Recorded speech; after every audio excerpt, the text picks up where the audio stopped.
WhatsApp guys, कैसे हैं आप लोग। पिछली वीडियो में हमने सीखा था वेरिएबल्स एंड डेटा टाइप्स के बारे में। आज की इस वीडियो में हम सीखेंगे operators in Python. Operators, precedence and associativity के बारे में भी जानेंगे, क्योंकि ये एक बहुत इंपॉर्टेंट चीज होता है, इसलिए भी ये जानना बहुत जरूरी होता है। क्योंकि कभी कभी कंपटीशन एग्जाम्स में भी ये चीज आ जाती है और ये बहुत बेसिक चीज है जो कि हर प्रोग्रामर को पता होना चाहिए अगर आप स्टार्ट कर रहे हो जस्ट प्रोग्रामिंग। तो चलिए बिना किसी देरी के स्टार्ट करते हैं। चलता हूँ अपने नोट्स की तरफ। अगेन मैं आपको बता दूं, ये मेरी गिटहब की रिपॉजिटरी है, इसकी लिंक आपको नीचे डिस्क्रिप्शन में मिल जाएगी। यहाँ हमारी इस पाइथन सीरीज की जितनी भी कोड होंगे और जितने भी नोट्स होंगे आपको मेरी रिपॉजिटरी में मिल जाएगा। So you have to must check it out. तो आज हम पढ़ेंगे ऑपरेटर्स इन पाइथन, ठीक है। तो पहले तो कुछ बेसिक्स हम देख लेते हैं। ऑपरेटर्स कितने टाइप के होते हैं। जैसे यहाँ पास हमारे पास है अर्थमेटिक ऑपरेटर्स, जिसमें नॉर्मली प्लस, माइनस, मल्टीप्लाई और डिवाइड। और दूसरा होता है हमारा assignment operator. Assignment operator generally, जैसे अभी मैंने पिछली वीडियो में आपको बताया कि हम लोग वेरिएबल कैसे बनाते हैं, ठीक है। हमने वेरिएबल बनाना सीखा था, तो उसमें हम क्या कर रहे थे, इक्वल्स टू का यूज कर रहे थे, ठीक है। तो ये कुछ ऑपरेटर्स हमारे, जैसे equal to, plus equal to, minus equal to, etcetera, ये सब क्या होते हैं, असाइनमेंट ऑपरेटर। ये यूज होते हैं ताकि हम किसी की भी वैल्यू को असाइन कर सकें, ठीक है। अगर मैं आपको बताऊं, जैसे ये इक्वल टू है, अगर मैं लिखूं a इज इक्वल टू 5, तो a की वैल्यू 5 असाइन मैंने कर दी। और अगर मैं लिखूं a प्लस इक्वल टू 5, तो प्लस इक्वल टू का मतलब होता है कि जैसे अगर मैंने उसकी वैल्यू 5 दी है, तो उसकी जो a की वैल्यू होगी ना, वो प्लस इक्वल टू का मतलब होता है कि a की वैल्यू और बढ़ जाती है। अगर मैंने 5 दी है तो a की जो फाइनल वैल्यू उसको जो असाइन होगी वो होगी 6, ठीक है। तो ये होता है। दूसरा क्या होता है, minus equal to. Minus equal to, अगर जैसे मैंने उसको 5 दिया है तो वो क्या कर देगा, एक नंबर कम कर देगा, तो जो उसकी फाइनल वैल्यू होगी वो होगी 4। तो ये इस तरह से काम करता है। कंपैरिजन ऑपरेटर्स, जनरली जब हम कंडीशन स्टेटमेंट्स देखेंगे, कंडीशनल स्टेटमेंट्स पाइथन के अंदर, जैसे इफ एल्स, ठीक है, वो सब देखेंगे, तो उसमें हम लोग इसका बहुत यूज करने वाले हैं। जैसे equal equal to, less than, greater than, less than equal to, greater than equal to. तो जैसे मैं आपको बता रहा था कि अगर एंड ऑपरेटर है तो वो रिटर्न करेगा true when both are true. मतलब जैसे मैंने दो कंडीशंस दी है, अगर दोनों कंडीशन मेरी ट्रू होती है तो वो क्या करेगा, एंड ऑपरेटर मेरे को ट्रू रिटर्न करेगा। और अगर दोनों कंडीशन में कोई एक गलत भी निकल गया ना, तो वो मेरे को फॉल्स रिटर्न करेगा। और अगर दोनों कंडीशन गलत हैं तो गलत ही रिटर्न करेगा। अब दूसरा ऑपरेटर जो हमारा होता है लॉजिकल ऑपरेटर, वो है और का मतलब आप तो जानते होंगे। और कि अगर मैंने दो कंडीशन ली, दोनों में से कोई एक कंडीशन मेरी सही होगी, ठीक है। एक कंडीशन मान लो मेरी सही है और दूसरी कंडीशन मेरी गलत है, तो उस केस में क्या होगा कि ये मेरे को दोनों में से कोई अगर कोई कंडीशन सही होती है ना, तो ये मेरे को ट्रू रिटर्न कर देगा। Return true when one of us is true. कोई दोनों में से कोई एक सही होना चाहिए, देन ये मेरे को जो वैल्यू रिटर्न करेगा वो ट्रू कर देगा। नॉट की बात करते हैं। नॉट क्या करता है, return the opposite, like if variable value is true then it return false. अगर कोई भी वेरिएबल की वैल्यू ना अगर सही है ना, ट्रू है, तो ये क्या कर देगा, उसका अपोजिट मेरे को रिटर्न करेगा। क्या करेगा, फॉल्स रिटर्न करेगा। अब यहाँ पर जो मोस्ट इंपॉर्टेंट चीज जो आ जाता है, जो आपको जानना बहुत जरूरी है, वो आता है ऑपरेटर्स, प्रेसिडेंस एंड एसोसिएटिविटी। अब ये इस चीज में बहुत सारे लोग को डाउट आता है कि प्रेसिडेंस किसकी क्या होती है और एसोसिएटिविटी किसकी होती है, क्या होती है, ठीक है। तो पहले हम देखते हैं, जैसे यहाँ पास हमारा पैरेंथेसिस है, ठीक है। तो ये सबसे ऊपर है, तो यहाँ पास नीचे से हम स्टार्ट करें, नीचे से ऊपर। जो सबसे ज्यादा नीचे है ना, उसकी जो प्रेसिडेंस है सबसे ज्यादा कम है। जैसे हमारे ये असाइनमेंट ऑपरेटर्स है, ठीक है, जैसे equal to, plus equal to, minus equal to, ठीक है। तो ये सारे की जो वो प्रेसिडेंस है सबसे कम है, ठीक है। अब आप बोलो भाई इसका काम कहाँ आता है। जैसे मान लो आप कोई इक्वेशन सॉल्व कर रहे हो, ठीक है, पाइथन में कोड कर रहे हो कोई इक्वेशन को, तो उसमें आपको प्रेसिडेंस का ध्यान रखना पड़ता है, ठीक है। प्रेसिडेंस का आपको काम आएगा उधर। तो यहाँ अगर जैसे मैं कोई एक एक्सप्रेशन, चलो लिखते हैं, कोड एडिटर में आ जाते हैं। यहाँ जैसे मैं लिखता हूँ ए की वैल्यू असाइन करते हैं, जैसे यहाँ में लिखा 2 + 3 एंड मल्टीप्लाई बाय 5।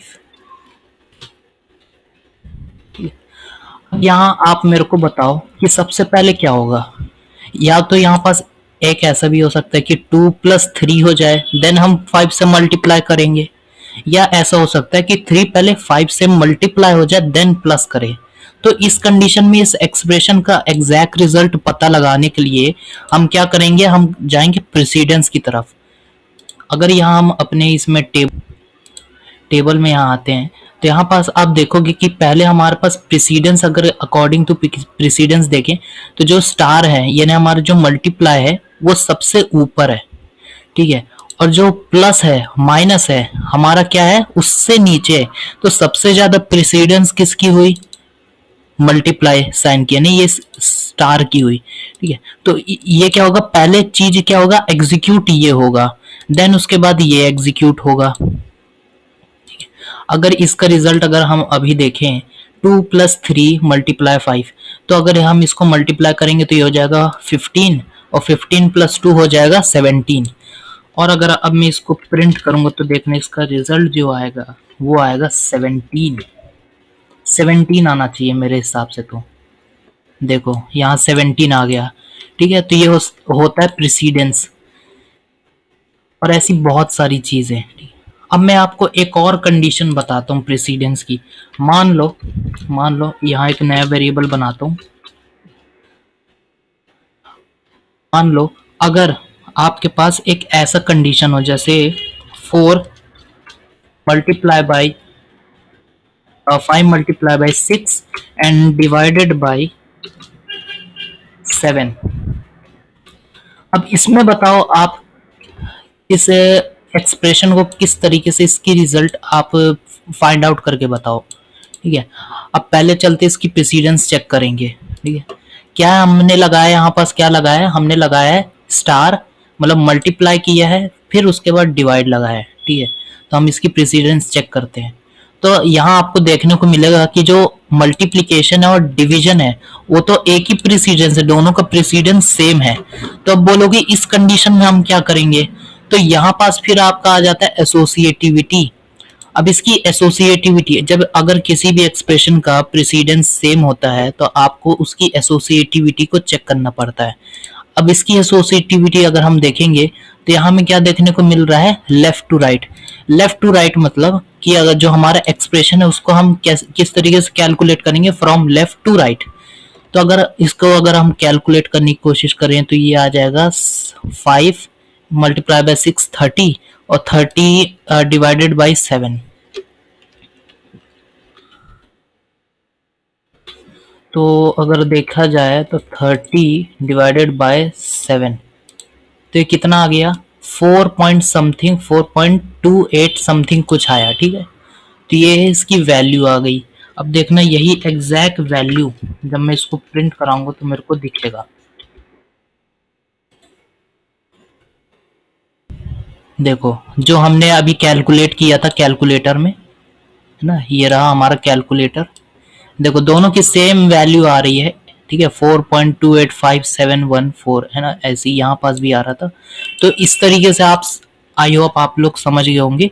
अब यहाँ आगे देखते हैं, if you divide any variable value by, ठीक है, जैसे मान लो यहाँ मैंने अगर मैं इसको कॉपी करूँ यहाँ से और आपको दिखाऊं इसको एग्जीक्यूट करके, देखो जैसे यहाँ मैंने a की वैल्यू, इसकी मैं पहले वेरिएबल चेंज कर देता हूँ, d कर देता हूँ, हाँ। जैसे यहाँ मैंने d की वैल्यू आप देखोगे मैंने 33 असाइन कर दी है, ठीक है। फिर उसी के बाद अब मैं क्या कर रहा हूँ, d की वैल्यू को वापस क्या कर रहा हूँ, डिवाइडेड बाई इक्वल टू लगा के 3 कर रहा हूँ। अब इसकी वैल्यू क्या होगी कि जो 33 इसकी पहले से वैल्यू मैंने सेट कर दी, तो d की वैल्यू अब हो चुकी है 33। अब 33 को मैं क्या कर रहा हूँ, 3 से डिवाइड कर रहा हूँ। रन करता हूँ तो आप एक चीज देखोगे कि यहाँ जो हमारा डेटा टाइप है इस रिजल्ट का वो क्या है, फ्लोट है। यहाँ मैं इसका डेटा टाइप चेक करूँ d का, तो यहाँ मेरे को देगा ये फ्लोट है, ठीक ठीक है। तो ये आ गया क्लास फ्लोट आ गया, ठीक। तो यहाँ पास ये हमारा क्या आ गया कि अगर हम किसी भी नंबर को अगर डिवाइड करते ना, तो क्या होता है, हमारे पास फ्लोट के फॉर्म में आता है, फ्लोट डेटा टाइप के रूप में आता है एक। अब हमारे जो पाइथन में एक और बहुत इंपॉर्टेंट चीज आपको समझना चाहिए कि अगर आप यहाँ देखेंगे तो पाइथन हमारा जो होता है केस सेंसिटिव होता है। अब केस सेंसिटिव आप बोलेंगे ये क्या होता है भाई, ये तो केस सेंसिटिव मैं आपको बताऊं क्या होता है। जैसे यहाँ ये मैंने दो चीज लिखा, ठीक है। अब यहाँ मैंने जैसे लिखा a इज इक्वल टू 34। अब यहाँ मैंने फिर से वही चीज लिखी a इज इक्वल टू 34। अब बोलोगे कि भाई अगर मैं इस चीज को ये तो सेम चीज है, a और a तो दोनों सेम चीज है, ठीक है। बस इसकी मैंने वैल्यू असाइन कर दिया, तो a की वैल्यू अब क्या होगी, जैसे पहले 34 थी, अब मैंने दोबारा से a की वैल्यू क्या कर दी, 30 असाइन कर दी। तो आप बोलोगे कि a की वैल्यू हो गई 30, ठीक है। 34 थी तो 30 हो गई, लेकिन ऐसा नहीं है। हमारी नजर में दोनों ही a हैं, ठीक है, दोनों ही सेम हमको लगते हैं, ठीक है, कि a तो a है और कैपिटल A भी a है। लेकिन पाइथन की नजर में ये दोनों डिफरेंट एक वेरिएबल है, ठीक है, क्योंकि हमारा पाइथन जो होता है केस सेंसिटिव होता है। तो a जो है हमारा स्मॉल a वो एक अलग वेरिएबल हो गया, और जो कैपिटल A है वो एक अलग वेरिएबल हो गया। तो इसका मतलब कि दोनों वेरिएबल की अलग अलग वैल्यूज है हमने असाइन की है। अगर मैं इसको प्रिंट करके दिखाऊं a को और कॉमा कैपिटल A को, तो अगर इसकी वैल्यू अगर ये पाइथन केस सेंसिटिव नहीं होता, इसकी वैल्यू अगर चेंज हो जाती a की वैल्यू, तो हम मुझे क्या दिखता कि मैं a कॉमा a कर रहा हूँ ना, तो यहाँ मेरे को 30 नजर आता है, लेकिन मेरे को 34 और 30 नजर आया। क्यों? Python is a case sensitive and दोनों ही अलग अलग वेरिएबल फॉर्म हुए हैं एंड दोनों की अलग अलग वैल्यूज हैं।